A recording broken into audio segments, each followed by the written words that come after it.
Dave, good morning. Thanks for joining today. We really appreciate that. Ed, the voice of reason, always. Well, it's very funny. Tell us a little bit about, and for those, just to elaborate a little bit more, you are the voice of the William S. Hart Union High School District when, and you can correct me if I get any of this wrong, but when information needs to be released to the public or a statement needs to be made about the policies and things that the district is involved in, you are basically the voice for the district to deliver that information and convey what's going on so that everybody kind of stays in the loop. Do I have that pretty much correct? I know that's an oversimplification, but that's kind of my, over understanding of what I always see you doing. Is that in the ballpark at least? That is correct. Good. So tell us a little bit about, if you don't mind, how you came to the job. Jason, in his intro, mentioned all your great broadcasting background. I've known you forever, almost 20 years now, I think, and you are really that guy that can do it all. You can do the TV show that you've been in town for a while. I know you've won awards in broadcasting. You're very accomplished in that world. How did you find yourself as the spokesperson for the William S. Hart Union High School District?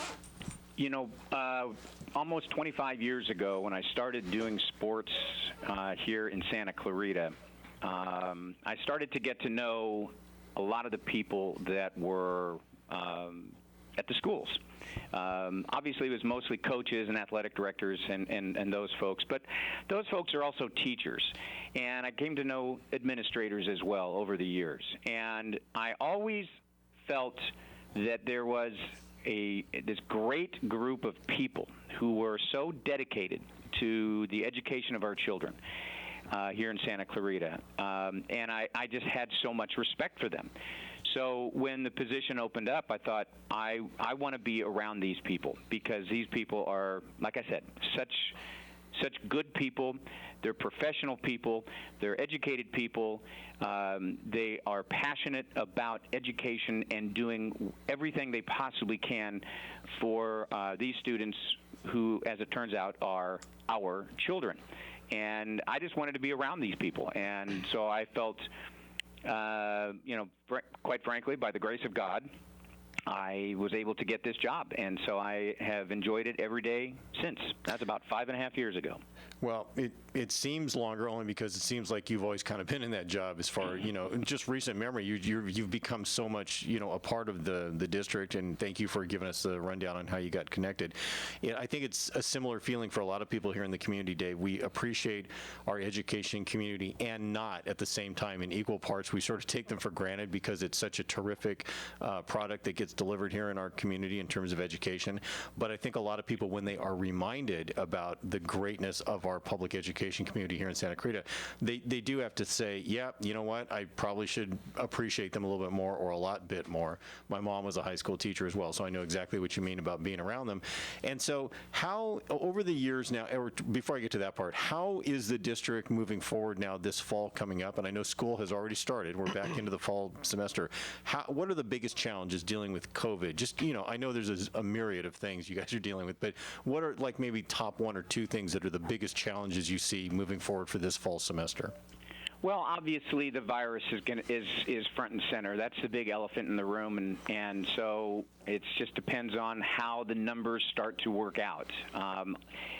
Back in August, our governing board voted to have the first 5 weeks of the semester be 100% online learning. And why 5 weeks? Because that matched with a reporting period. The progress reports come out 5 weeks. The end of the quarter is in 10 weeks from the beginning of the school year. So the objective was to try to create a situation where we could commit to online learning for 5 weeks, and then if a transition needed to be made, that was a good transition time to make that happen. What we really are doing is watching and trying to be patient, right, and doing everything we can to not only show by example of being safe, but also wanting to educate students, families, to make certain that they too are being safe so that we can get back into the classroom. Everyone agrees. No doubt about it. Everyone agrees. The students are best served inside the classroom, and that's where we want to get. But we have to be able to do it safely. We have to depend on the governor, when he's going to take LA County off of the watch list, 14 consecutive days being off the watch list before we can then even start to look at getting back to blended learning. Dave, realistically, if we get off the watch list, how long would it take to transition away from this virtual programming that we've worked so hard to get established and just immediately come back into the classroom? Will that still take some time, or could you really just flip a switch and get kids back in the classroom? Well, I guess the short answer is we probably could flip a switch. I mean, here's the reason I say that. We are progressing through this semester right now with the intention of regular classroom work. Obviously, the situation is extraneous, but we are holding all students accountable. We are taking attendance. We're doing everything that we would be doing in the classroom, except it's now on an online experience. That being said, we recognize the fact that there is going to be a transition, and that process, we have started the process of working towards any kind of training, any kind of education that we as a staff have to have before we're able to be face-to-face with students again, and anticipating the time when we can have students back in the classroom. Knowing that there is a time coming, whether it's in 3 weeks, whether it's in 8 weeks, whether it's 20 weeks, we don't know yet. But whenever that time, when we anticipate that's going to be happening, then we are absolutely starting to roll out and get our classrooms ready for students to come back in to be face-to-face education again.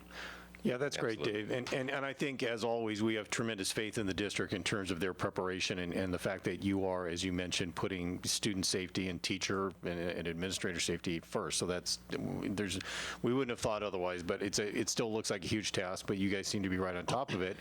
One of the great partnerships that VIA, since this is kind of a VIA show, enjoys here in the community is the partnership we have with both the William S. Hart Union High School District and College of the Canyons now for the Connecting to Success event that we do each year. And I was wondering if you wouldn't mind, from the district side of it, just talk a little bit about your experience with VIA and also just how the district feels about that partnership and the value that you find in that as an organization, the Connecting to Success. That partnership is huge for us. Just yesterday, I worked with our new director of career and college readiness, Nadia Cotty, putting together a video that will be released to the business community shortly, talking about how important that is. We recognize as a school district that we have the future in our classrooms. That future will be turned over to businesses, whatever those businesses may be. And so we want to make certain that we are preparing students for that next level. Dr. Marianne Doyle was the director of career and college readiness. She's now a director at human resources, moved into a different position here. But one of the things that she always said that made such an impression on me is that we are preparing students for jobs that we don't even know exist yet. Absolutely. Yeah, right. And so we have to be able to make certain that these young men and women are prepared, they are educated, they have the mindset that whatever they choose to go into, they will be able to succeed, and that is the main objective. And you talk to any teacher, and I know you both have done this. You talk to any teacher, and they get such joy, and I emphasize that word joy, when they have a former student come back to them, or they run into them in some fashion, and they find out how successful this student is doing in whatever that they're doing. That gives them such great joy, and it's fantastic to be around people who can feel that way. No, Dave, that's wonderful. So, everybody, you're listening to Via in Action. This is Jason Gibbs, along with my co-host Ed Masterson on your hometown station, AM 1220 KHTS. Now, Dave, we got 1 minute before we run to break. Do you have any particular, a time when you were doing your sportscast and just one memory that really just sticks out for you in your career? Just one thing that you just, anything that just sticks out to you from your time as a sportscaster? Wow, that is hard. I know. That's why I gave you, 1 minute at the very end of the segment. Yeah, give me 1 minute. I appreciate that. That is hard. There have been so many things that have gone on. Okay, so this is what just popped into my head, guys. There's so many, but there's this one thing that popped into my head, and Hart Indian football fans are going to hate me now, so I apologize. I really do.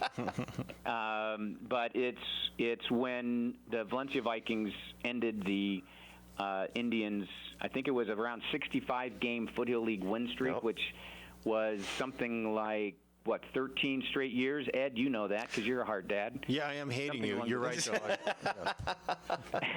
You do hate me, okay. No, I Dave, deserve that. wonderful. Dave, well, thank you so much for being with us today. After the break, we're going to be talking with the Executive Director of the Wish Foundation, Miss Amy Daniels, who's going to talk about her position with Wish, their fabulous events, and how you can be a part of their incredible organization's mission and success. Don't go away.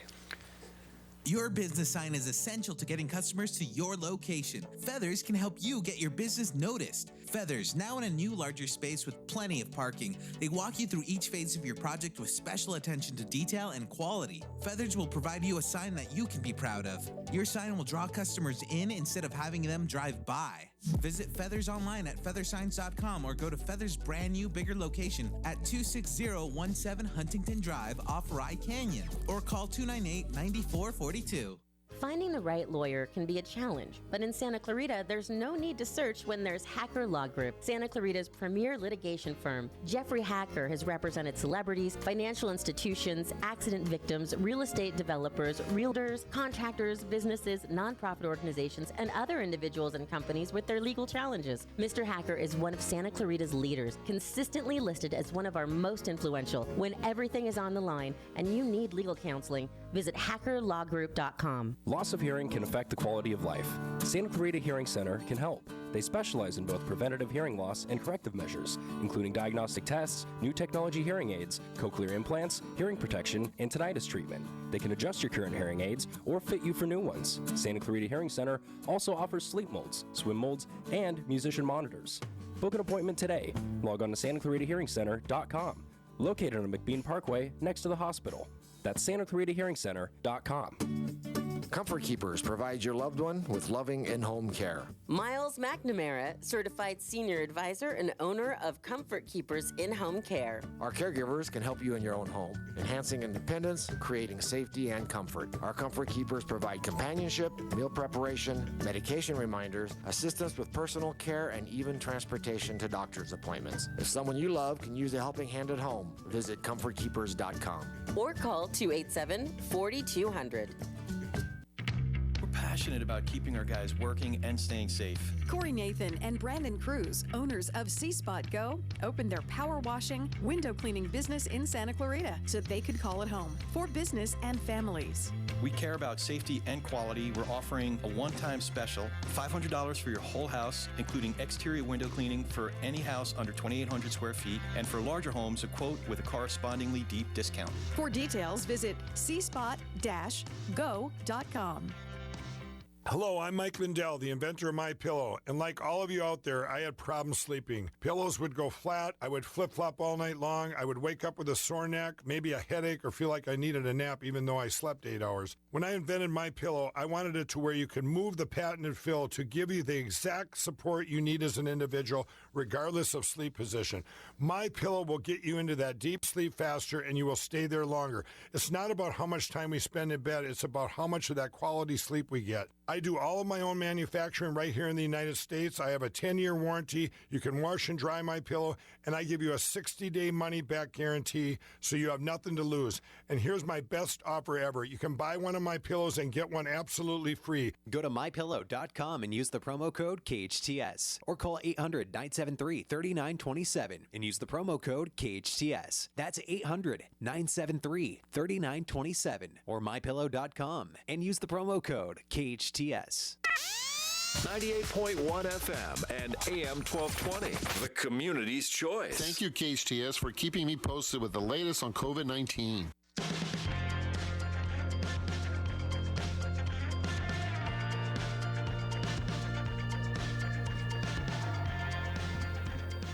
Good morning, Santa Clarita. Welcome back to Via in Action. This is your host, Jason Gibbs, on your hometown station, 98.1 FM and AM 1220 KHTS. Again with me today is my good man here, Ed Masterson, more popular than my 1986 Volkswagen Cabriolet. No, not even close. That car takes the popularity contest right off the line. Well, it didn't take anybody off the line in high school, let me tell you. Our next guest this morning on Via in Action is Miss Amy Daniels, the Executive Director of the Wish Education Foundation. Now, to all of our listeners with us today, I can honestly say, and I know that Ed will back me up to a T on this, that Amy is an absolute local treasure. This lady not only moves mountains, but she climbs them as well, having successfully scaled the highest freestanding mountain in the world, Mount Kilimanjaro, which, like dealing with Ed and I during a Wish board meeting, is not for the faint of heart. Voted the ultimate female nonprofit leader in 2019, Dancing with Our Stars alumnus, and an advocate for all of our kids in the district, Miss Amy Daniels. Amy, welcome. Wow, thank you. Oh my gosh, you guys are hired. I like that. No problem. We looked up your MySpace account. There's lots of good stuff there. Well, you're dating yourself. Amy, good morning. Thank you so much for joining us. We really, really appreciate that. And Jason is the king of introductions, of course. And you certainly deserve even more accolades than what he put in there. But we appreciate you coming on to talk with us today. And if you don't mind, just for, and you know, we talk about this all the time as an organization at Wish, tell us just sort of in your words as the executive director, give us like sort of the, 1 minute rundown on what the Wish Education Foundation is that we'd like people to know about, and then also how you came to be in the role as the executive director, if you don't mind. Wow, in 1 minute, that's a tough one. Okay, 2 minutes. 2 minutes. Well, in a nutshell, Wish is there to bridge the gap in state funding. So funding does not meet need, not by a long shot. And so we are there to help fill in the gaps for those kids to make sure that they have the tools for success that are needed in the classroom. And that's a lot. So we fund a million different things every year that might need help, from STEM equipment and supplies to that might include calculators or microscopes or frogs for dissection, or literacy programs like library books in the libraries or software, special education, underserved students, video production, all kinds of art, fine arts, digital arts, pathways, biomedical pathways, athletic training program, defibrillators, concussion software to keep our athletes safe, music programs. We bought mannequins. There isn't anything that we will not consider except for programs that can find funding elsewhere or be paid for by tax dollars. So we're making sure that kids have what they need. And it's scary. We want to be able to say yes to everything, but it's a tough uphill climb. How I got to get here, got to this point, well, I started as a teacher way back and studied math and education, and realized that the classroom really wasn't for me. So instead I went into tech, and it was great. I did project management for years, and then when my kids were born, they said, you've got some skills, let's use those, and started being really involved in the schools, and was starting to be asked to be on site councils and special advisory councils, parent communication council, the district advisory council, and then after Rob Challoner, who was a couple of superintendents ago, he had asked me to speak on behalf of parents to the governor, which was really fun and exciting. And at that point, he said, will you be a part of our new foundation that we're thinking of putting together? And that was with you, Ed. Yes, I know. Are we talking 10 years now or not quite that long? How long has it been? It's 8 Not years. quite that long. That was in 2011, Okay, that's good. And but almost. so, and thanks for walking us through that. And before I hand it back over to Jason, one of the things that I wanted to mention was just recently a great example of the work that WISH does in the education community is during the COVID-19, WISH was able to distribute 4,000 Chromebooks to students in the district, which, based on their testimonials and all the information we've had coming into the organization, helped keep those students, A, current with their studies, and B, also socially connected with their friends in a lot of times. And we keep hearing about how the emotional health of the students is being affected as much as the potential for their learning, as well as if they were in a classroom. And those Chromebooks for those 4,000 students who received them were really kind of a lifeline. And I know, Jason might touch on that as well, but Amy, that's a great recent example of some of the things that WISH does. Yes, that was really fantastic. But, that was 4,000 back when, we had the emergency school closures. So that program was created initially just to anonymously identify students in need who didn't have a computer.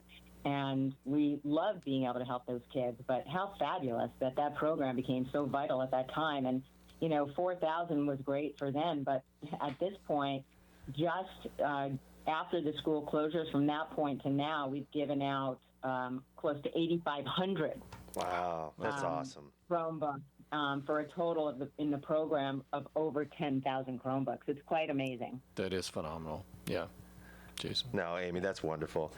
Now, it's been interesting, as Ed and I both serve on the board of the WISH Foundation with Amy.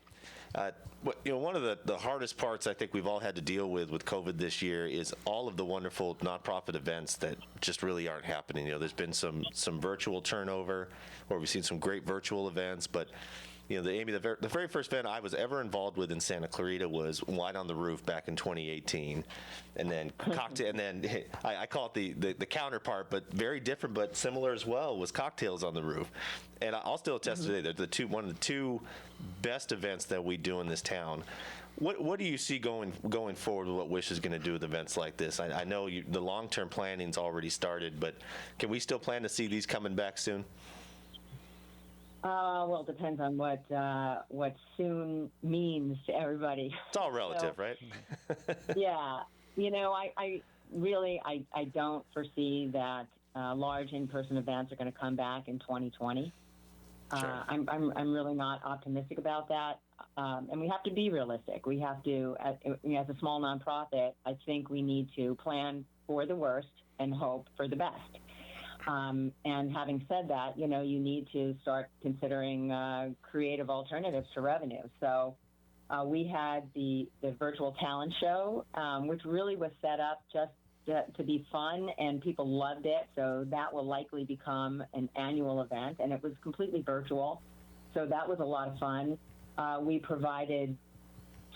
got a college counselor to hold essay webinars. In fact, we're going to be sending out an email. It's going to be going live later today. We're having another round. It was so incredibly popular. We're in this position now where we have test optional applications for colleges, and everything comes down to the essays. So we want families to have that opportunity for just $35 to have a college counselor go through every single essay question for both a common application and UC application. So we're going to be doing that. That'll go live today, and those will be held in September 10th and 17th.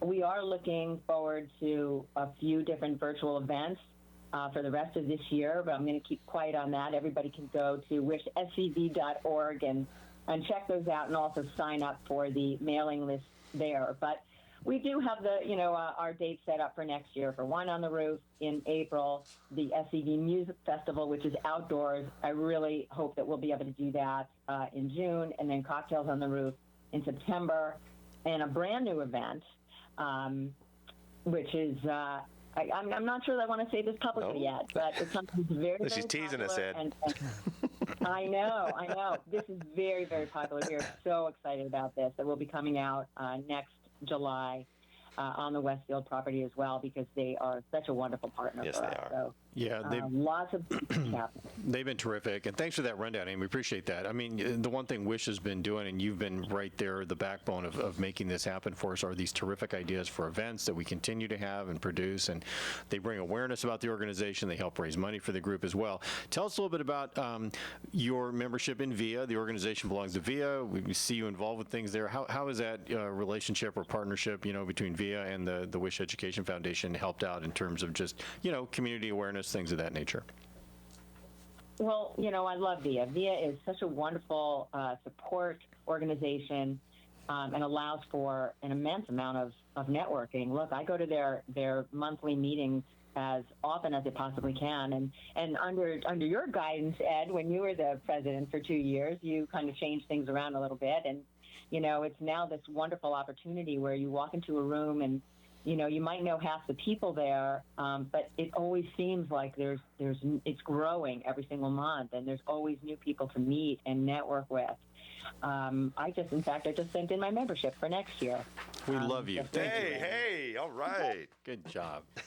I think it's a worthy organization, and I absolutely believe that every organization here, whether for-profit or nonprofit, can find value in being part of VIA. And of course, who doesn't love Kathy? She's fantastic. She is. She is amazing. No, Kathy's wonderful. You and Kathy are like sisters separated at birth. You both have the same goodwill, the kindness, the hard work ethic. I mean, the two of you really are, two of the finest people in Santa Clarita, and that's no hyperbole. That is a fact for sure. And with that, I'll give it back to Jason Gibb. Oh my God, I'm going to pay you. But I will tell you that, I do love a cabriolet, but both of you are way more popular. Yeah.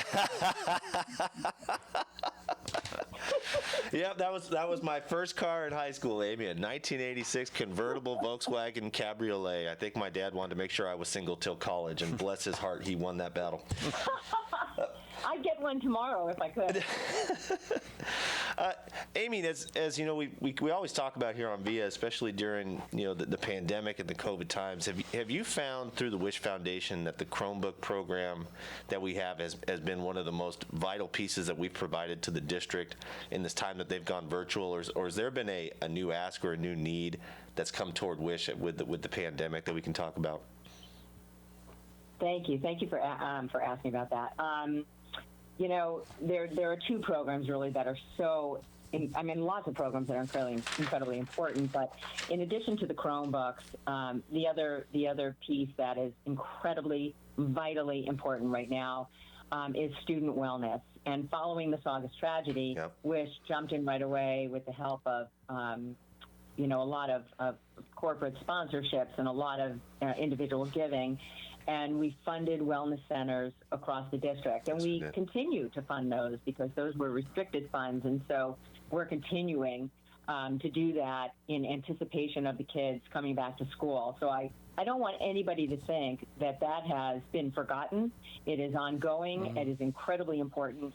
And for now, in fact, we will be sending out another newsletter later this week to make sure that everybody knows that there are online wellness resources for families. And so this is very, very important to our board, as you guys well know, and that's something that we have to keep in mind. We also, are looking to help support our students in the virtual distance learning. So the elective classes are in need of some help. We have a band. Our music program needs some assistance, as well as some art classes. So if anybody is able to help us, I know that this is a tough time. We do not send out a big campaign asking for money, but people have been really incredibly generous at this time because they know our overhead is so low, and we give our money right into the classroom to affect the students where it belongs. You can go on wishscp.org and make a donation, and you can be sure that it will go to help these kids who really need it. And in anticipation of the kids coming back to school, probably on Giving Tuesday, we're going to be doing a drive for PPE, for masks and cleaning supplies to Wonderful. Ensure that our kids are safe when they do come back to school. That's great. That's fantastic, Amy.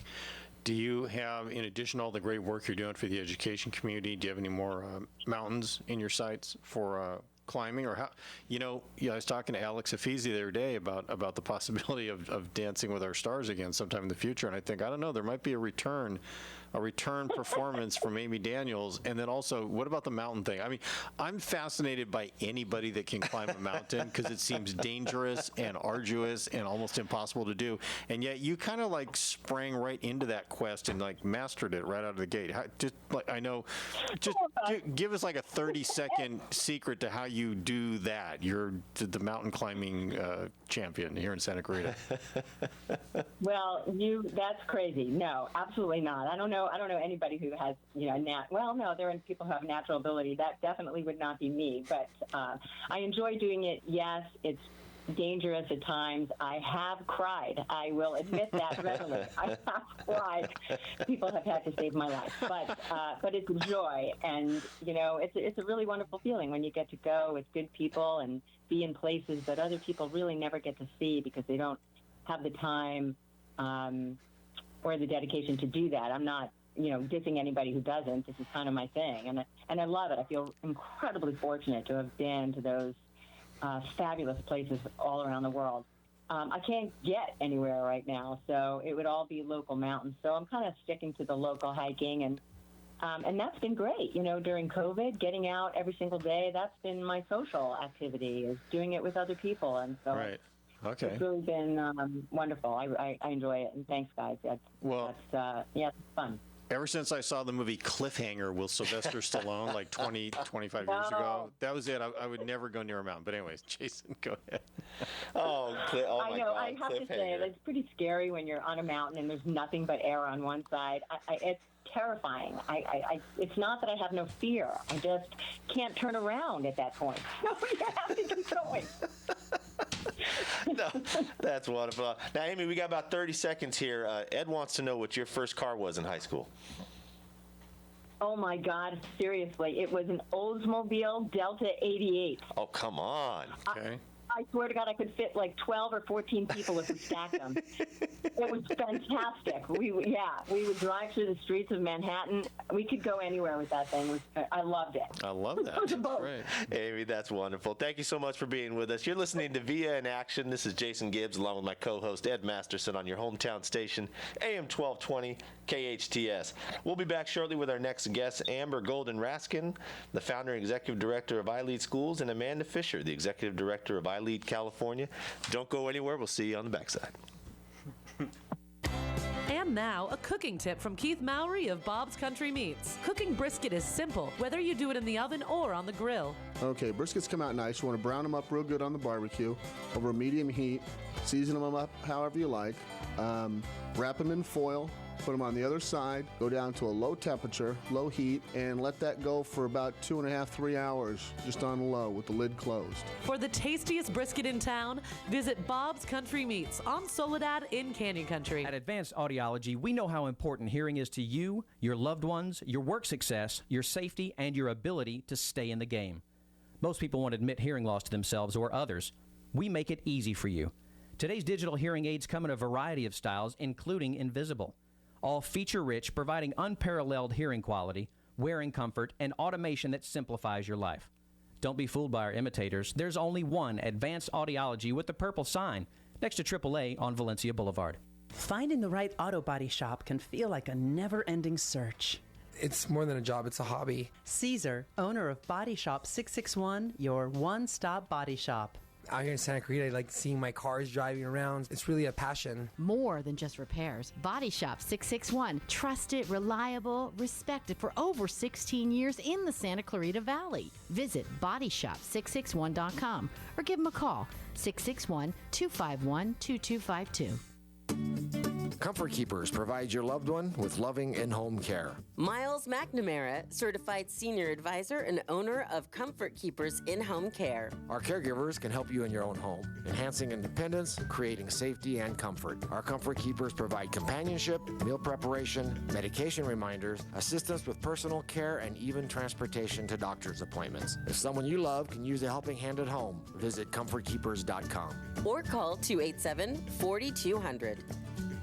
Mission Valley Bank is a commercial bank in the Santa Clarita Valley that really puts the community into community banking. At Mission Valley Bank, we strive to be a trusted advisor to our clients, and that means being an integral part of the communities we serve. We started the Give Where You Live program to help bring awareness to our nonprofit partners. We're more than just a local business bank. In fact, we're a full-service, independent commercial bank that is locally owned, community-minded, and relationship-driven. I'm Tamara Gurney, President and CEO of Mission Valley Bank, and I invite you to experience the Mission Valley Bank difference, where your success is our mission. We want to be your most valued bank. Mission Valley Bank has been named Most Trusted Advisor Business Banker by the San Fernando Valley Business Journal 5 years in a row and received the Business Leadership Award by the Santa Clarita Valley Chamber of Commerce, Valley Industry Association, and SCV Economic Development Corporation. Visit them at their Center Point branch location or at missionvalleybank.com. Member FDIC. Last week in the Dutton Plumbing training room. Okay, guys, in today's meeting, we're gonna... Eric, I hate to interrupt, but your mom's on the phone. Sorry, guys, 1 second. Hello, Mom? What's up? I'm in a... Son, I'm so excited. After 6 months of senior Pilates class, I now fit perfectly into my relaxed fit bikini. Well, it's really my old bikini, but I kind of stretched it out last summer. Mom, you're on speakerphone. Oh, hi, boys. Anyway, that's when I got my big idea. Why don't you buy a private beach for Dutton Plumbing and all our customers? A private beach? Do you have any idea how expensive that would be? We call it Mom's Bikini Beach. Sexy seniors get in free. Clothing optional. Mom? DuttonPlumbing.com. Surf's up. Get Mom's $73 drain clearing at DuttonPlumbing.com. 98.1 FM and AM 1220. All local, all the way. Thank you, KHTS.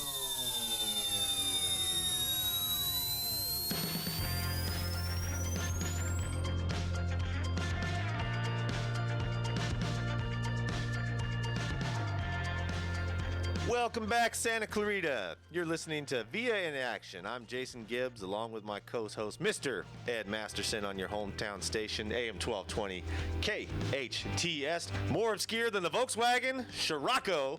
Mr. Ed, aren't we having fun this morning? We are. We're talking cars. We have a theme with cars going today, right? Yeah, I don't know how it happened. I think my kid was watching Cars 2 or Cars 3 or something, and it reminded me of the little town of Seligman in Arizona, where the inspiration for that movie, Cars, came about. Is that right? Is that on Route 66? Yeah. Yes, it is. Yeah.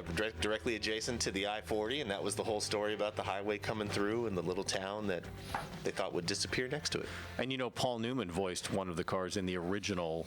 He's Lightning McQueen, I think, in the original Cars, the first Cars. I know there's been multiple versions now, but in Cars #1, or Cars, I believe Paul Newman is the voice of Lightning McQueen, I think. I'll have to take your word for it. You're the movie guy around here. I try to be. Sometimes I get goofed up on that, though. We were talking about cars, though. My first car was a 1970 Chevy Camaro, and it was a great car. Ooh. Wait a minute. As popular as you were in high school, you also had a 1970 Camaro? It's hard to believe anybody could get even more popular, but yeah, Jason.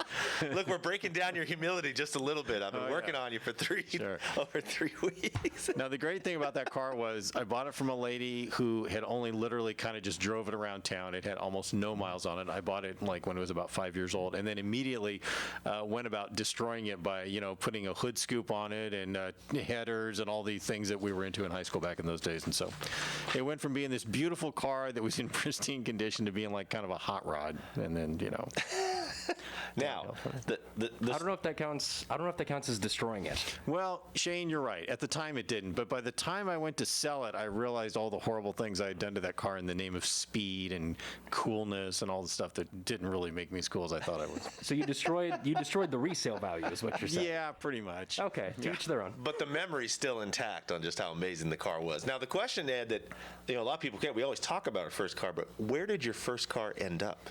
I sold it to a cousin of mine who I think then crashed it a month later. And so I hated him ever since for ruining my first car. He couldn't even take care of it past a month.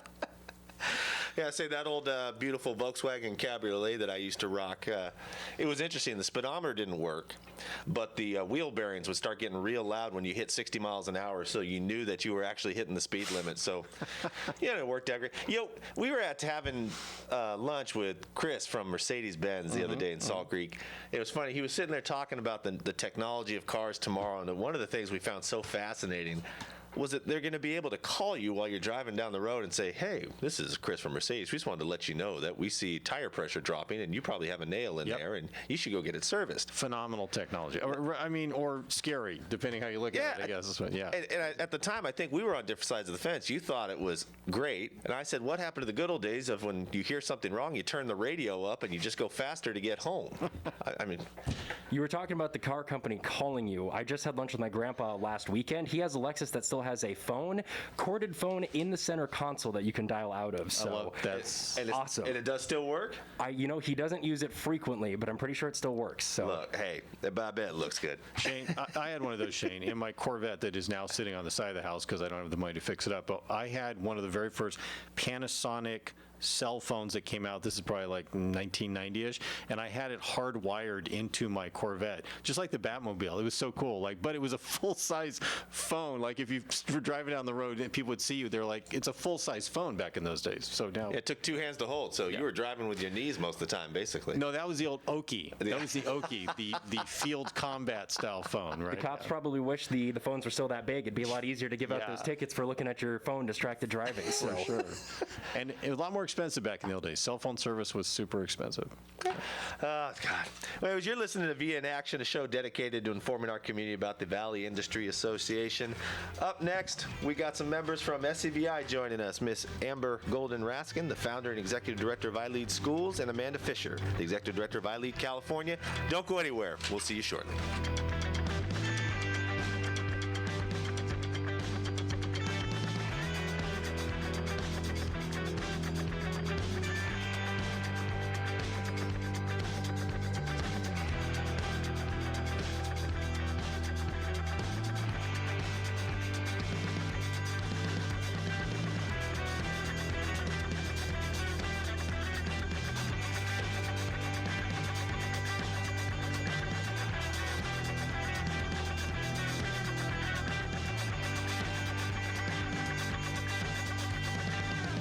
With many auto dealers currently closed, Reeves Complete Auto Center is open to handle service and repairs for your vehicle. With a 2-year, 24,000-mile parts and labor warranty, Dave Reeves and his team have been exceeding their customers' expectations for decades. Reeves Complete Auto Center is here for you while your dealer is closed. On Soledad and Ruther, ReevesService.com. Reeves Complete Auto Center, caring about Santa Clarita and you. Your hometown station. Life takes us in different directions sometimes, and we may not always have computer access for breaking news. KHTS has a solution. Text alerts. Breaking news you need to know about fast. Freeway closed? We'll text you directly. Emergency police activity in the Santa Clarita Valley? We'll text you. Sign up now for text alerts at hometownstation.com. KHTS has your back. 98.1 FM and AM 1220. Dutton Plumbing, it's Eric. Son, it's Mother. Mom, where have you been? I left 3 voicemail messages. We're supposed to be working on the Dutton Plumbing recruitment campaign. Who answers their phone anymore? I text like everybody else, son. You text? Yes. Ernesto, my exotic dance class teacher, taught me how to text, among other things. Wait, what? Exotic dance class? Mom? Anyway, we need more plumbers and techs to apply for work. Thanks to our $73 drain clearing, we just keep growing. We offer great pay, ongoing training, health insurance, 401k, even a batting cage for fun. We got to get the word out. Well, why don't you let people apply for work by text? Make it fast and easy, son. Just like that college girl you used to date. Mom? Plumbers and techs. Now it's easy to apply for work at Dutton Plumbing. Just text the word MOM to 25000. You'll be asked some questions, and in less than 2 minutes, you'll be done. Again, text MOM to 25,000. DuttonPlumbing.com. Santa Clarita Valley residents now have greater access to the excellent physicians and high-quality medical services for which Providence Holy Cross is known. Providence Holy Cross Health Center in Santa Clarita features state-of-the-art cancer and imaging technologies, as well as board-certified physicians in a variety of medical specialties. Quality and compassion from a healthcare provider you can depend on. For more information, call 1-888-HEALING or visit us at providence.org. KHTS, AM 1220 and 98.1 FM Santa Clarita. It's 10 o'clock. Time for national news on KHTS. Damage assessments in Wisconsin. I'm Lisa Brady, Fox News. There's significant destruction from a third night of riots in Kenosha over the police shooting of a black man who remains hospitalized. But the riots have turned deadly. Fox's Jeff Manasso is live in Wisconsin. Lisa, in a third night of violence, 2 people were killed, another hurt after an armed man reportedly protecting a business opened fire on rioters who appear on multiple videos trying to attack the man as mom and pop shops for another day assess their burned out or looted stores. I don't know what's next. What do we do next? This is disgraceful, and this is not going to solve any problems. Meantime, the entire Kenosha County Board now demanding Democratic Governor Tony Evers send in 1,500 National Guard soldiers with police powers amid a state of emergency here in Kenosha County. Lisa. Jeff, what amounts to a wall of water is approaching the Gulf Coast. Hurricane Laura could make a pre-dawn landfall along the Texas-Louisiana border with a storm surge of up to 15 feet in some areas, and it's a Category 3 hurricane that's still gaining strength. This is a horrific wind event, especially where the eye will come across the shore, which could be happening in Texas over in the Beaumont-Port Arthur region. Texas Governor Greg Abbott warning everyone in mandatory evacuation zones they're running out of time. Hundreds of thousands were told to leave in Texas and Louisiana. Democrats plan some counter-programming of their own. The Biden campaign tells AP that Vice Presidential candidate Kamala Harris plans a speech tomorrow condemning the president's pandemic response just hours before his acceptance speech for the Republican National Convention. The president spoke just hours before Biden's acceptance speech last week. On Wall Street, stocks turning higher, the Dow's up 34 points. America is listening to Fox News. I'm giving Jeb's basement renovations 1 star. He kept asking me what's behind the walls down there. I'm like, why? What do you know? No matter how hard you work for your small business, online reviewers will find something to complain about. And then he's like, you can trust me with the job. And I'm all like, trust? And while Progressive can't save you from these trolls, we can help you save money on commercial auto and business insurance. Yeah, he charged me less than he said he would, which is lying. Get a quote online today at progressivecommercial.com. Progressive Casualty Insurance Company, affiliated and third-party insurers. So who is your wireless provider? AT&T, Verizon, T-Mobile? The average person is saving $400 a year by switching to Pure Talk USA. Pure Talk is on the same network, same towers, just 50% off in terms of price. Right now, get unlimited talk, text, and 2 gigs of data for just $20 a month. Switch to Pure Talk today. Now, from your cell phone, dial pound 250 and say Pure Radio. That's pound 250, Pure Radio, Pure Talk USA, simply smarter wireless. The CDC facing criticism for changing its coronavirus guidelines again, this time on who should get tested. The CDC now says most people without symptoms should not be tested. The website says, and I quote, if you have been within close contact within 6 feet of a person with COVID for at least 15 minutes but do not have symptoms, you do not necessarily need a test unless you are a vulnerable individual. The CDC previously urged people without symptoms to get tested. Those who are asymptomatic can also spread the disease. Fox's David Lee Miller, disease specialist, Dr. Anthony Fauci, says 40 to 45% of those infected have no symptoms. A man who used to be one of the most powerful politicians in New York is now in federal prison.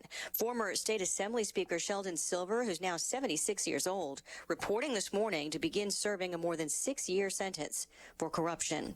The ousted CEO of a fast food giant isn't the only one under scrutiny now. McDonald's is expanding its investigation into the conduct of fired CEO Steve Easterbrook. The Wall Street Journal says McDonald's is looking into whether there was a cover-up of other employees' conduct and whether complaints were ignored by human resources. McDonald's is suing Easterbrook, saying he lied about 3 sexual relationships. It wants him to return millions in severance payments. Easterbrook's attorneys say the company had information about relationships when it negotiated the severance package.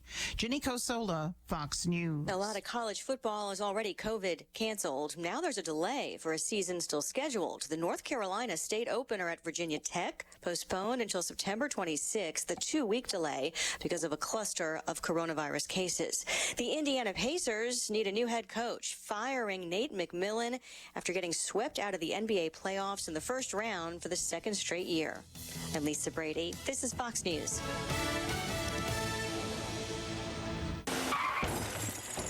You just had an accident. Now what? I'm Caesar from Body Shop 661. After you get into a car accident and call your insurance company, chances are they're going to send you to a cut-rate auto body just to save themselves some money. So, what do I do? Call me at Body Shop 661. Your car will get taken care of as if it were my own. No second-rate parts, and the job isn't finished until it's done right. Body Shop 661 handles all types of vehicles, foreign and domestic. Plus, I work with all insurance companies. Locally owned and operated for over 20 years. On Ruther, just past Home Depot. Call Body Shop 661 at 251-2252. At Advanced Audiology, we know how important hearing is to you, your loved ones, your work success, your safety, and your ability to stay in the game. Most people won't admit hearing loss to themselves or others. We make it easy for you. Today's digital hearing aids come in a variety of styles, including invisible. All feature-rich, providing unparalleled hearing quality, wearing comfort, and automation that simplifies your life. Don't be fooled by our imitators. There's only one Advanced Audiology with the purple sign next to AAA on Valencia Boulevard. Aloha, friends. Go check out Honu Coffee, home of the best cold brew coffee. What makes their coffee special is how their organic coffee beans are infused with nitrogen to create a smooth and delicious cup of coffee. You'll also find traditional bold coffees and island-inspired signature drinks. They're the perfect place to catch up with friends or just relax with your favorite cup of joe. Honu Coffee on Lyons and Walnut in Newhall. Stop by and say aloha. And now for your convenience, a second Honu location at 23502 Lyons Avenue between Peachland and Apple. We all know sometimes people lose their way. If you or someone you know is struggling with addiction, the Way Out Recovery SCV may have the answers you've been waiting for. The Way Out is the premier intensive outpatient treatment center serving Santa Clarita. Asking for help is the first step. Call The Way Out today, 661-296-4444. That's 296-4444 for a private free assessment. The Way Out is an accredited, affordable outpatient program that accepts most insurance. Call us at 661-296-4444 or check us out online at thewayoutrrecoveryscv.com. Quit battling with yourself. Ask The Way Out for help today. Hey there, it's Tori with your hometown station weather. Mostly sunny today with highs in the upper 90s, overnight lows in the low 70s. Tomorrow, more of the same. For anything and everything Santa Clarita Valley related, go to hometownstation.com or find us on social media at KHTS Radio. 98.1 FM and AM 1220.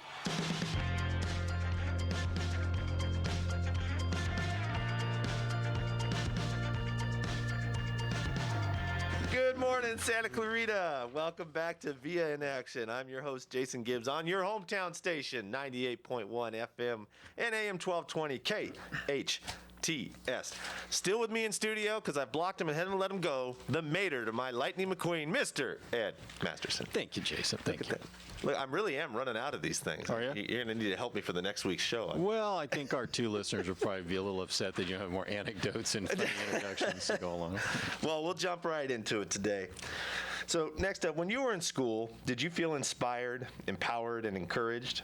Well, neither did our next guest. Amber Golden Raskin was told that she was average at best and certainly not college material. But after high school, she excelled in business and found the skills being taught to her in school were not the schools required to succeed in life. When she saw the same pattern being repeated with her own children, she took action.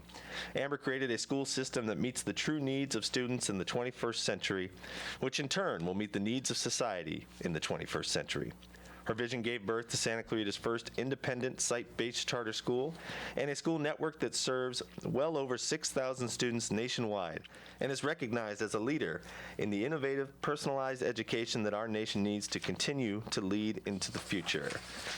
Now, also joining us today is, hold on. I had a note here from Amber to make sure I got this right. Amber is the co-founder and CEO of iLead Schools Development. Amber, did I get that right?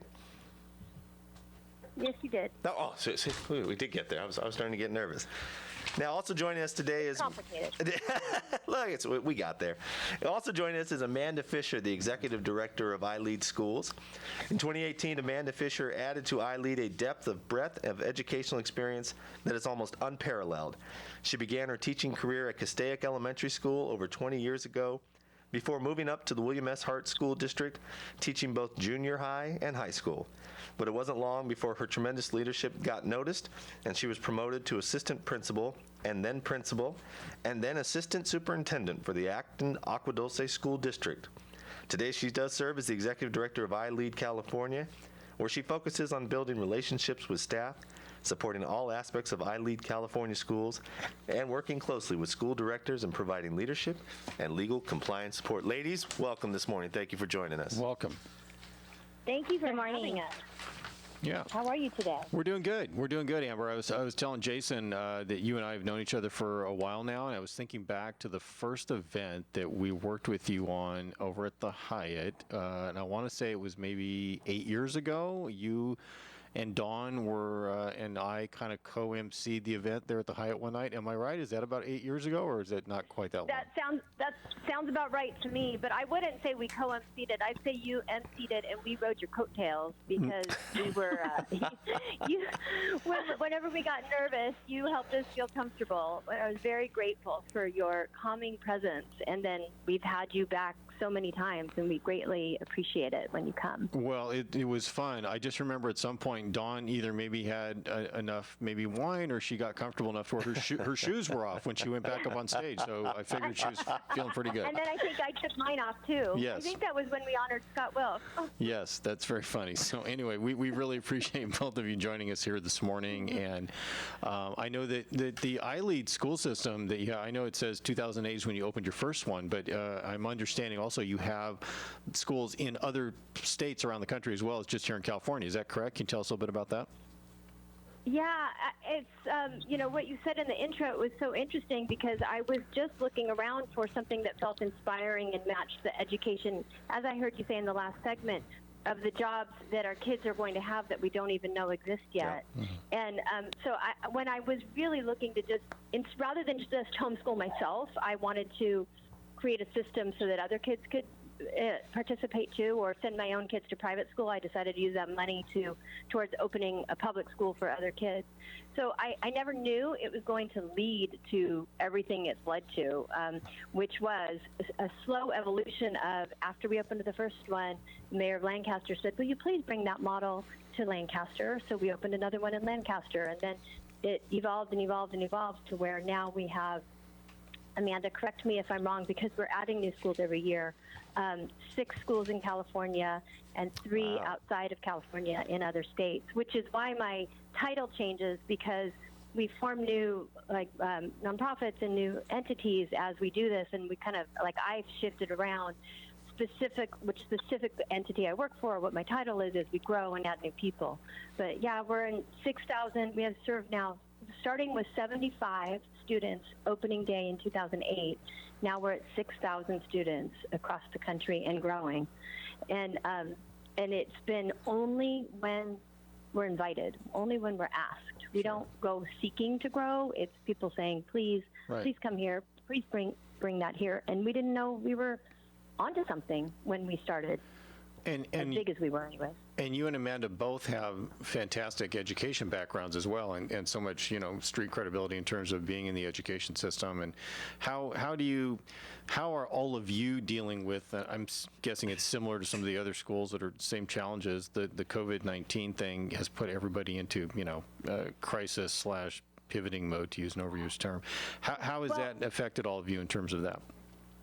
Well, actually, my co-founder is Dawn Evenson, who's not on. She'll be on another show Friday, but she was the founding principal, and now she's the CEO of ILE California. So when you say, I'm flattered that you say I have street cred on education. That's all been learned since I opened SCVI, because I wasn't an educator prior to that.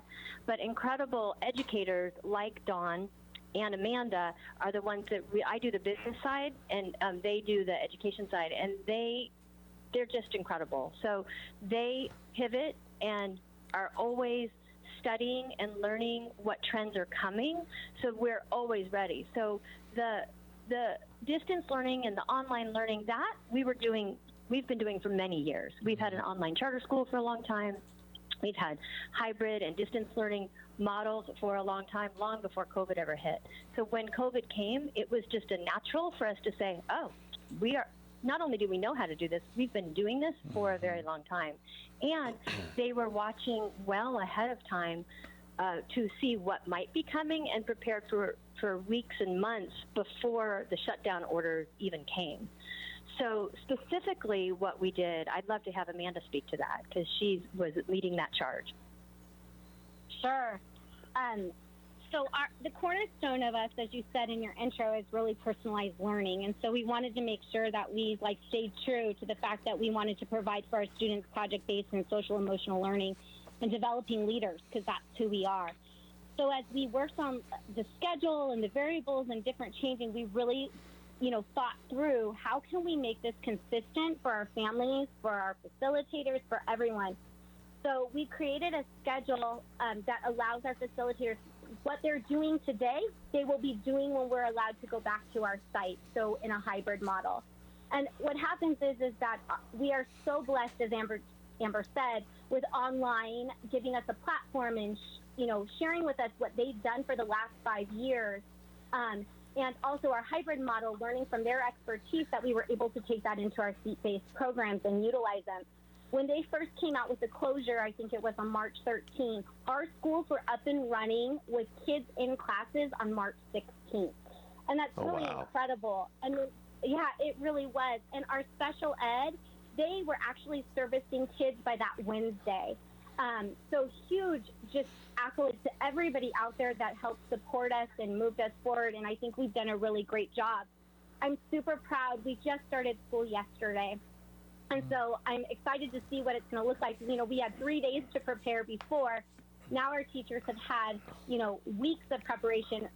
We don't start school as early as some of the other local schools, because we give our teachers almost 2.5 hours of 2.5 weeks of professional development before the school will start.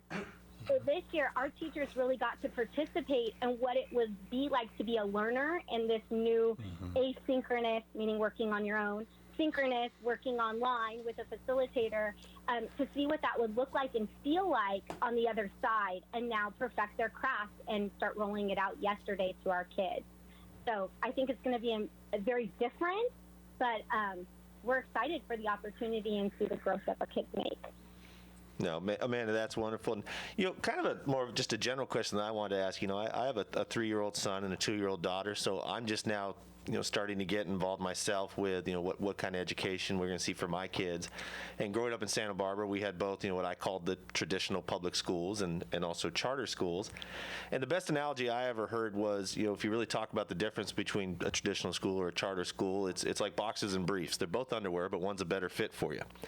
And I was kind of hoping that you could kind of give a little more detail on what really is the difference and what sets SCVI apart from, a more traditional public institution. I love how you say that about the differences. Well, you're the first one, by the way. Ed's still shaking his head over here, ladies. I thought it was going to hit better than that, but that's okay. They can't all be winners. I thought that was kind of good. I liked it. See, Ed? I think it's great. I might use a different analogy myself.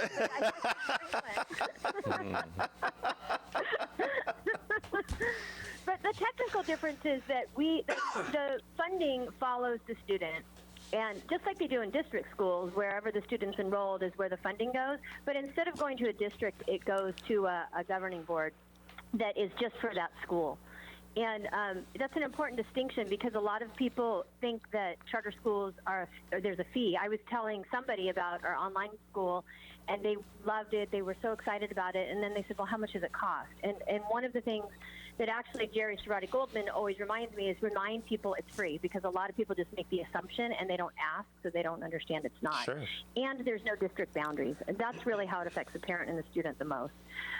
So what's different than also that you said is that because of that flexibility and the idea and the sort of the social contract of charter schools is higher accountability for more flexibility. So we're able to have a mission and a focus. Which you don't have to. You can just be a different container. But most charter schools opt to have a mission and a focus. And there's some that focus specifically on a certain demographic. There's some that focus on a specific gender. There's some that focus on a specific curriculum. And what we really focus on is a philosophy of empowering the student. And our mission and our tagline is free to think, inspired to lead. So I always say that we're not preparing kids to get a job. We're preparing kids to provide jobs. And the ultimate goal is to have graduate leaders who are entrepreneurs and creative. And we use project-based learning as a mechanism to do that, because project-based learning is what would have had me thrive when I was in school. I did really well in elementary school. I tested into mentally gifted minors, but then I got into junior high and high school, and it fell apart. And I think there's something about agency, and I'm sure I have ADHD and other things that didn't necessarily get addressed with the adults in my life. And so had I had a hands-on tool for learning, I know I would have been more successful, because that's what happened when I got into life and business. And that's what we do with the kids. We teach kids how to create a project and understand how all the pieces, like if you've got 6 subjects in high school, how all of those subjects work together to make you a whole human, so that you can put those to use in any project or venture that you do. So that's how we focus, leaders in project-based learning. Amber, how, and I've been up on a visit a couple times up to the facility, I'm calling it the headquarters, up there just near the Commerce Center. How have you been able to expand the physical footprint of the school since when you first opened up in that area till now? If I remember correctly, you've been able to acquire some additional buildings and property and keep expanding the actual physical plant that you have up there. Is that correct? Yeah, our very first year when we had those 75 students, we were on spikes and about 4,000 square feet. We moved in year 2, and we haven't moved again since then, but we have expanded in that same location. So we moved in the second year, and I think we were in about 11,000 square feet, and now we occupy the entire length of the building from the preschool all the way to where across from Jack in the Box, what used to be Higher Vision Church, and I think we're in a total of 57,000 square feet. So we were in 2008, if you remember, that was a recession. When we got approved in 2007, the budget was $1,000 higher per student, and when we opened, we had severe budget cuts. So that was our first crash course in how that works. And but it actually had a side benefit, which was there was a strip mall that was not doing great. So we were able to work with Dale Donahoe, who was amazing in mentoring us, to move into a portion of it and then slowly expand as places became vacant. Yeah. So every year as we added grade levels, we just took over more and more, and now we occupy the entire thing. Yeah, that's fantastic. And I know, been to some events up there. You guys have a terrific venue space there, and your students are always so terrific with all their audiovisual and theatrical and production skills. You really have a terrific line of training going on there with that. They really shine through when it comes to those events. Yeah, thank you. And we also have other campuses now too. We have in Agua Dulce. We're in an old school building, right? And that site is growing, so we've been able to expand and help alleviate the waiting list issues that we have both in Antelope Valley and in Castaic. No, that's wonderful, ladies. Now, we're kind of coming to the end of it, but we're on a car theme today. So the 2 big questions we have here is, one, what were both of your first cars in high school? And also, do you have an auto program at one of your schools so we can get Ed's Corvette fixed up? Because it's got to get off the side of the house. My first car was a Toyota Tercel, and I got it as a Christmas present, and it was, I have a good time looking back at it, and I'll let Amanda talk about the auto program in her car. Gosh, I'm almost embarrassed to say because I don't think it speaks to who I am. My first car was given to me by my grandparents. It was theirs, and it was a hand-me-down, but it was a BMW convertible. Let's go. Extremely privileged, right? I know. And I loved that car. They put a license plate on it that said, "Go Mandy," because in high school I went by Mandy. And it took me almost a year to figure out why people would pull up next to me and say, "Hi, Mandy." And so don't do that. If you have any teenagers, do not put on the license plate. That's funny. I had Forever Amber on mine, actually, which was a book, a really old book in the 20s. That's funny. Those are Yes. great cars. And we don't have auto yet, but, you know, I definitely think with our CTE pathways growing, we have 2 coming this year. So our first one is in, as you said, the theater and the arts is our first pathway that's fully developed. And our second one is in STEAM aerospace, because we have a large aerospace industry, and we do a lot of things leading up to that, from starting in our 8th grade with our glider project. But maybe our next pathway will be auto. Well, you know what, Amanda, my 1970 Corvette has astroventilation, so I think that qualifies me for the space pathway, maybe, to get the car worked on. Appreciate that. Yeah. Ladies, Amanda Amber, thank you so much for joining us this morning. You're listening to VIA in Action with Jason Gibbs, along with my co-host, Mr. Ed Masterson, on your hometown station, 98.1 FM and AM 1220 KHTS. Now, coming out for our last segment today, we have Omar Torres, the recently named Chief Instructional Officer, or CIO, at College of the Canyons.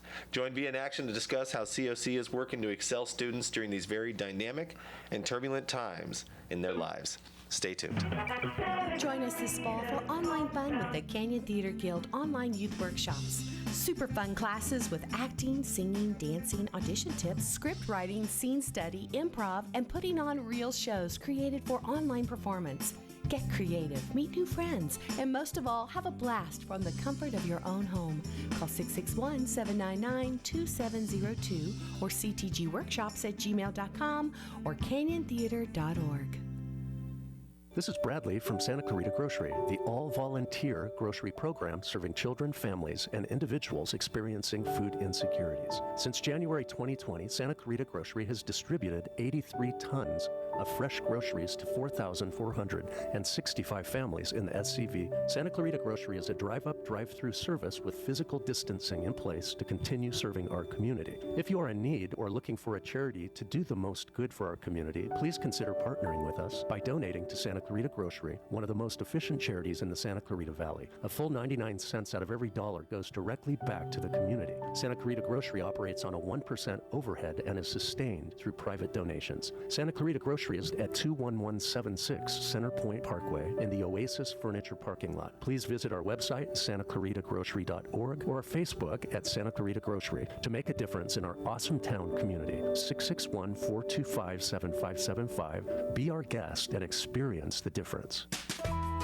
Welcome to Dunkin'. There are 2 Dunkin' locations in the SCV. Both locations have outdoor seating, carry-out service, and delivery with Postmates, Grubhub, and Uber Eats. Use the Dunkin' app to order and accumulate points. Try the new Dunkin' Summer Refresher for only $2. The Canyon Country location on Sierra Highway near Via Princesa has drive-through service and is open till 7 p.m. The Bouquet Canyon location just off Newhall Ranch Road has curbside service and is open till 6. The Santa Clarita Valley runs on Dunkin'. Finding the right lawyer can be a challenge, but in Santa Clarita, there's no need to search when there's Hacker Law Group, Santa Clarita's premier litigation firm. Jeffrey Hacker has represented celebrities, financial institutions, accident victims, and other individuals and companies with their legal challenges. Mr. Hacker has been ranked the 15th most influential person in the entire Santa Clarita Valley in 2010 by the Santa Clarita Valley Business Journal. When everything is on the line, call the Hacker Law Group. This is Jill from the Santa Clarita Grocery, the all-volunteer grocery program serving children, families, and individuals experiencing food insecurities. Since January 2020, Santa Clarita Grocery has distributed 83 tons of fresh groceries to our 4,655 families in the SCV community. Santa Clarita Grocery is a drive-up, drive-through service with physical distancing in place to continue serving our community. If you are in need or looking for a charity to do the most good for our community, please consider partnering with us by donating to Santa Clarita Grocery, one of the most efficient charities in the Santa Clarita Valley. A full 99 cents out of every dollar goes directly back to the community. Santa Clarita Grocery operates on a 1% overhead and is sustained through private donations. Santa Clarita Grocery is at 21176 Center Point Parkway in the Oasis Furniture parking lot. Please visit our website at santaclaritagrocery.org or our Facebook at Santa Clarita Grocery to make a difference in our awesome town community. 425-7575. Be our guest and experience the difference. At Advanced Audiology, we know how important hearing is to you, your loved ones, your work success, your safety, and your ability to stay in the game. Most people won't admit hearing loss to themselves or others. We make it easy for you. Today's digital hearing aids come in a variety of styles, including invisible. All feature-rich, providing unparalleled hearing quality, wearing comfort, and automation that simplifies your life. Don't be fooled by our imitators. There's only one Advanced Audiology with the purple sign next to AAA on Valencia Boulevard. Your hometown station. Our news team at KHTS is constantly working to keep you informed. If you want the latest and greatest information on the Santa Clarita Valley, just sign up for the KHTS newsletter. SCV News delivered directly to your email inbox every weekday by 5 p.m. and a special weekend edition on Sundays. All it takes is an email address and you're set. Go to hometownstation.com to register. 98.1 FM and AM 1220. Loss of hearing can affect the quality of life. Santa Clarita Hearing Center can help. They specialize in both preventative hearing loss and corrective measures, including diagnostic tests, new technology hearing aids, cochlear implants, hearing protection, and tinnitus treatment. They can adjust your current hearing aids or fit you for new ones. Santa Clarita Hearing Center also offers sleep molds, swim molds, and musician monitors. Book an appointment today. Log on to SantaClaritaHearingCenter.com. Located on McBean Parkway next to the hospital. That's SantaClaritaHearingCenter.com. Aloha, friends. Go check out Honu Coffee, home of the best cold brew coffee. What makes their coffee special is how their organic coffee beans are infused with nitrogen to create a smooth and delicious cup of coffee. You'll also find traditional bold coffees and island-inspired signature drinks. They're the perfect place to catch up with friends or just relax with your favorite cup of joe. Honu Coffee on Lyons and Walnut in Newhall. Stop by and say aloha. And now for your convenience, a second Honu location at 23502 Lyons Avenue between Peachland and Apple. Hi, I'm Miles McNamara, Certified Senior Advisor and owner of Comfort Keepers and Home Care. Our caregivers help you in your own home. A Comfort Keeper can provide companionship, meal preparation, medication monitoring, assistance with personal care, transportation to doctor appointments, all enhancing your independence and safety in the comfort and privacy of your own home. So if you or someone you love could use a helping hand at home, call Comfort Keepers at 287-4200. That's 287-4200. 98.1 FM and AM 1220. The community's choice. Thank you, KHTS, for keeping me posted with the latest on COVID-19.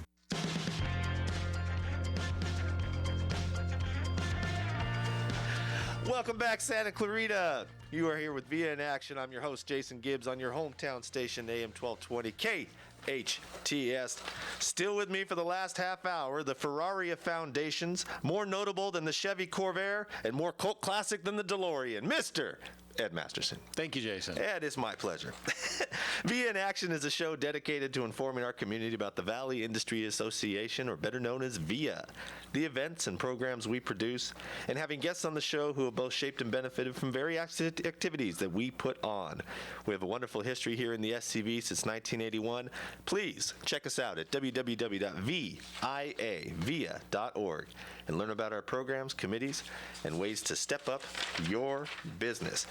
And our final guest today is the recently named Chief Instructional Officer, or CIO, at the College of the Canyons, Dr. Omar Torres. Now, with a little outside-the-box thinking and the help of the long-forgotten, but still in existence, Ask Jeeves, the Internet Butler, we learned that Dr. Torres is a fellow VIA board member, has over 18 years of administrative and faculty experience in the community college system, and taught chemistry at Moorpark College and LA City College. Perhaps then he can settle the debate between Ed and I about which Muppet scientist is better, Bunsen or Beaker. Omar, welcome to the program and congratulations on your new post at COC.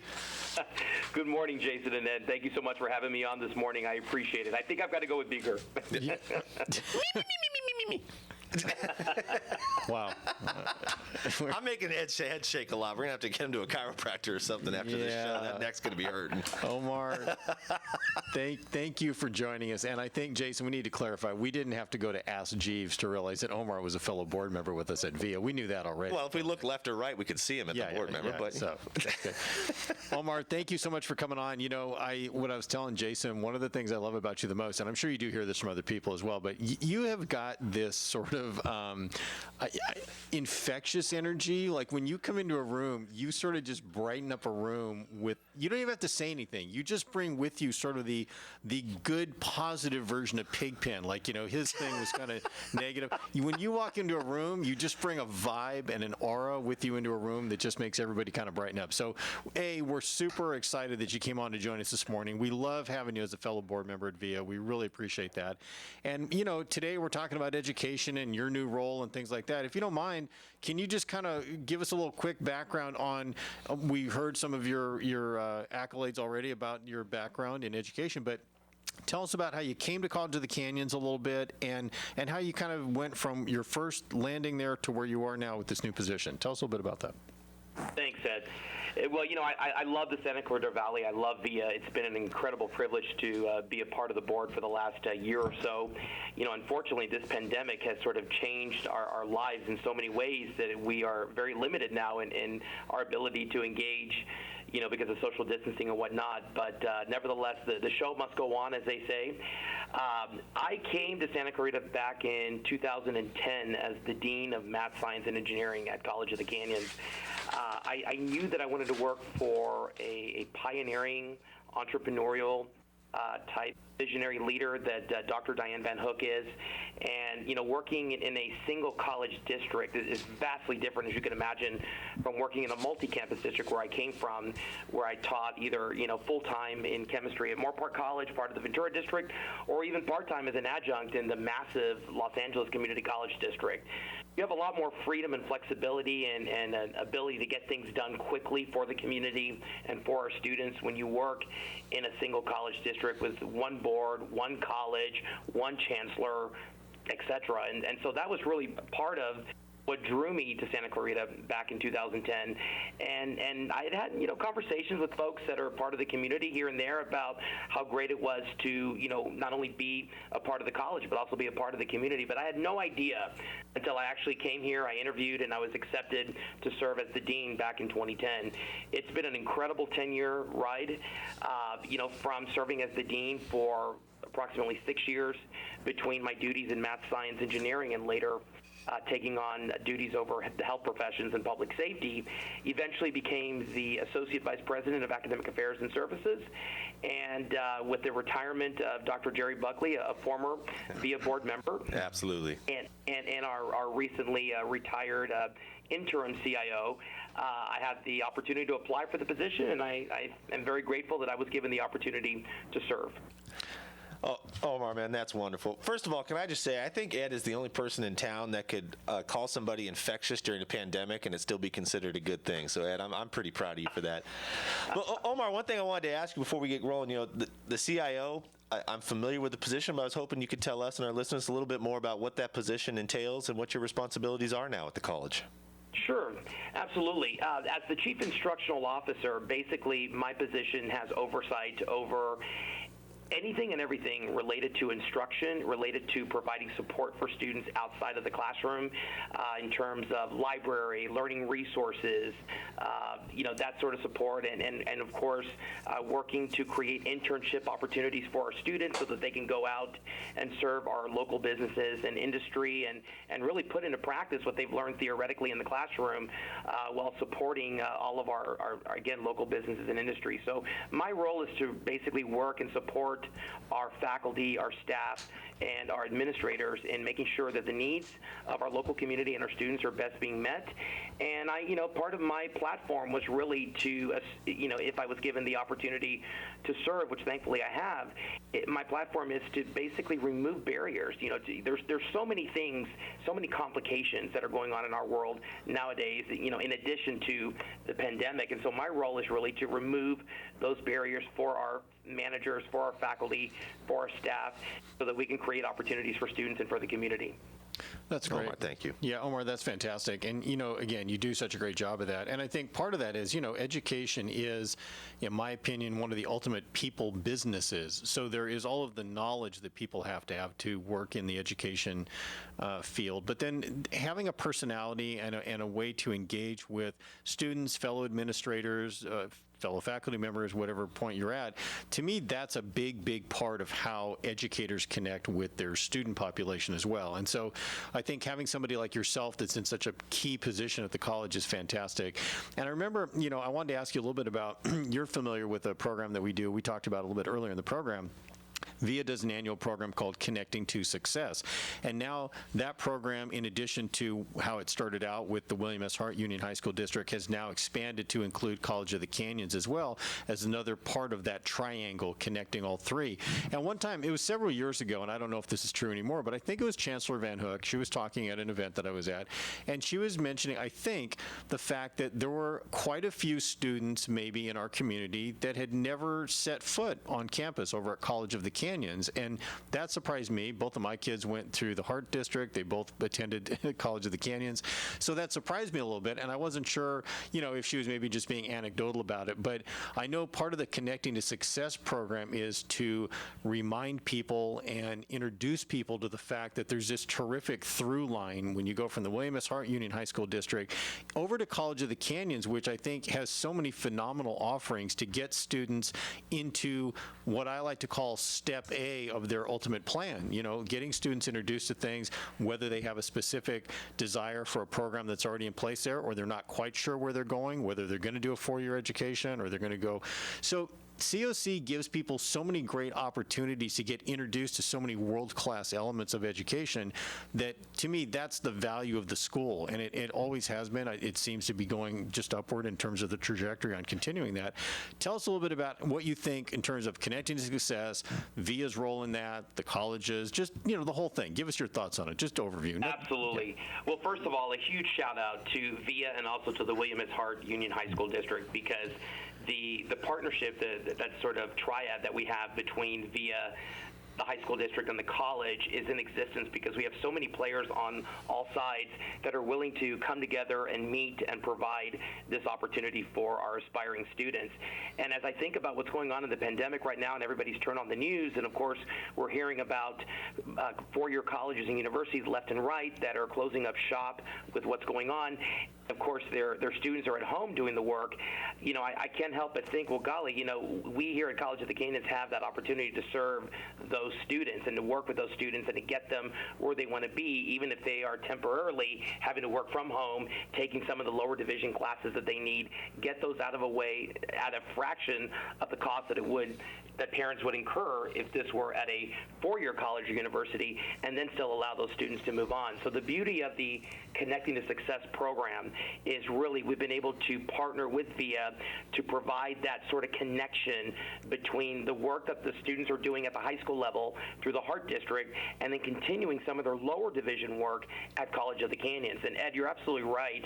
When Dr. Van Hook made the statement, and I'm sure that was a few years ago, where not every student had exposure to or knowledge of what we were doing at the college, she's absolutely correct. And in fact, it wasn't until recent years where we've been able to expand our dual enrollment opportunities between the college and the high school district, where we're offering classes at the high school site either during the high school day or after hours as part of our College Now program.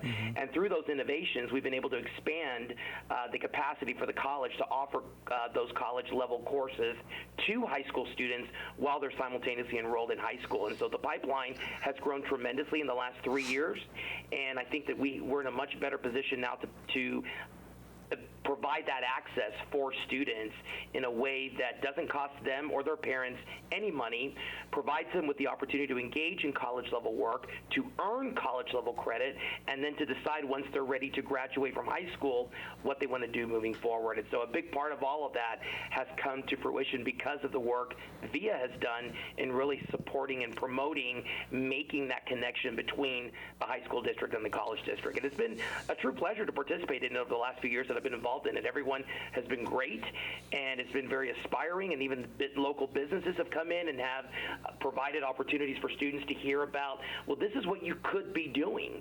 And it's wonderful to contextualize those opportunities outside of the classroom so the students aren't just hearing about it theoretically, but they're actually hearing from professional practitioners that can provide that real-world exposure and sort of ideology on what the workforce obligation will be for students, and therefore what they need to do to stay on the path to get to that point. Yeah, it's amazing, Jason. No, Omar, that's wonderful. Now, Omar, you got a chemistry background there. What can you tell me about the Gibbs free energy equation? It sounds like a wonderful nonprofit that I should know about. Absolutely, absolutely. Well, Jason Gibbs, I'm sure chemistry was probably one of your favorite topics, I hope, in high school and perhaps even in college. You know, delta G is a very important value when we consider the thermodynamics of an evolving system in a chemical reaction, and we would not be here if it were not for the appropriate delta G value. So I'm sure that resonates with you. At least I hope it does. Omar, my man, I love it. You know, it was funny. A lot of people ask, how did you get into the rocket science industry, and did you know that's what you wanted to do? And I said, when I went to college, I was the youngest of 4 boys. And my oldest brother had went into mechanical engineering, but he dropped out of the program a year into it because the math was too hard, and I didn't know what I wanted to do, but showing him up sounded like a good thing, so that's what got me into mechanical engineering. I love it. Omar, can you talk a little bit to us about, we got a few minutes here, about how the college is adapting with everything going on with COVID-19 and the new instruction methods that are being introduced? Absolutely.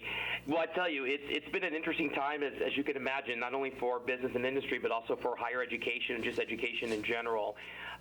With the surge and spikes in COVID-19, the county has continued to remain at the stage 2, where essentially, by virtue of information brought down to us by the governor and working in concert with the LA County Department of Public Health, we've been told at higher education that we can only bring back to campus in a face-to-face setting on a very limited basis with appropriate social distancing what are called the essential infrastructure sector disciplines.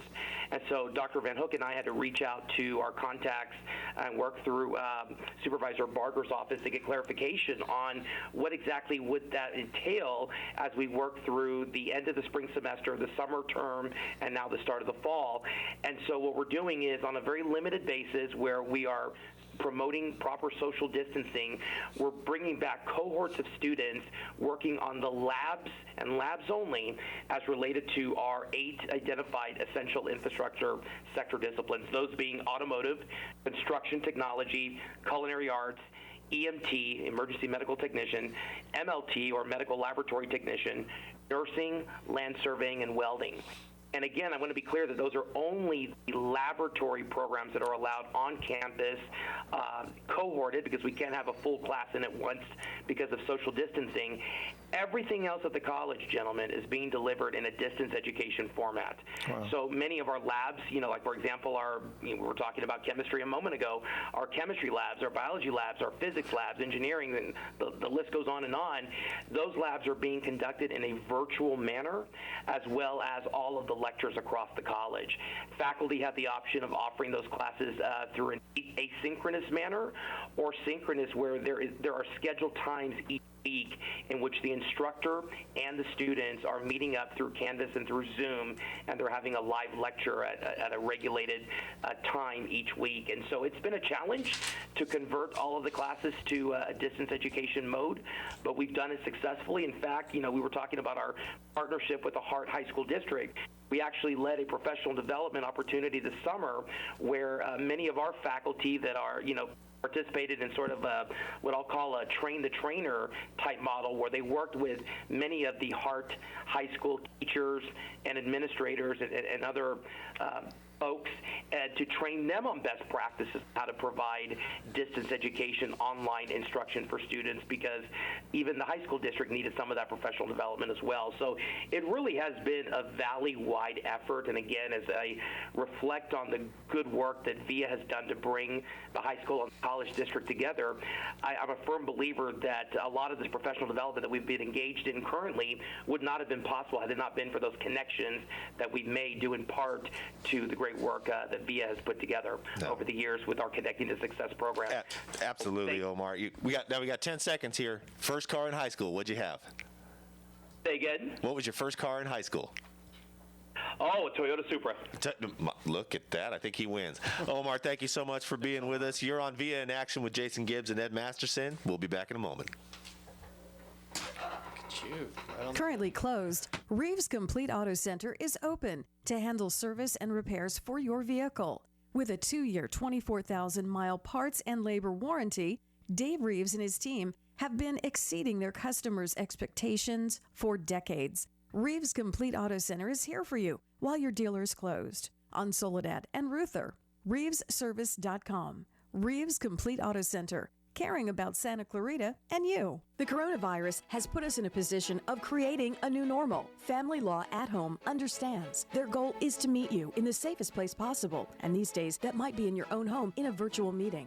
Family Law at Home will provide you with immediate advice on your family law matters, such as divorce cases, child custody disputes, and domestic violence. It's as easy as going to FamilyLawAtHome.com. You'll choose your own consultation date and be in immediate contact with one of their esteemed attorneys. Family Law at Home handles the legal aspect while you and your family navigate the new chapter in your lives. Go to FamilyLawAtHome.com. At Advanced Audiology, we know how important hearing is to you, your loved ones, your work success, your safety, and your ability to stay in the game. Most people won't admit hearing loss to themselves or others. We make it easy for you. Today's digital hearing aids come in a variety of styles, including invisible. All feature-rich, providing unparalleled hearing quality, wearing comfort, and automation that simplifies your life. Don't be fooled by our imitators. There's only one Advanced Audiology with the purple sign next to AAA on Valencia Boulevard. Finding the right auto body shop can feel like a never-ending search.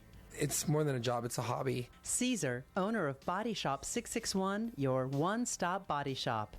Out here in Santa Clarita, I like seeing my cars driving around. It's really a passion. More than just repairs. Body Shop 661. Trusted, reliable, respected for over 16 years in the Santa Clarita Valley. Visit bodyshop661.com or give them a call, 661-251-2252. Great healthcare just got easier and more convenient in Canyon Country. Facey Canyon Country is now open directly off the Soledad Canyon exit off the 14 freeway. The 37,000 square foot clinic houses Facey Medical Group primary care physicians, pediatricians, and specialists. Facey has easy 24/7 online appointment scheduling for PCPs and peds. For more information or to make an appointment, visit facey.com. That's FACEY.com. 98.1 FM and AM 1220. All local, all the way. Thank you, KHTS.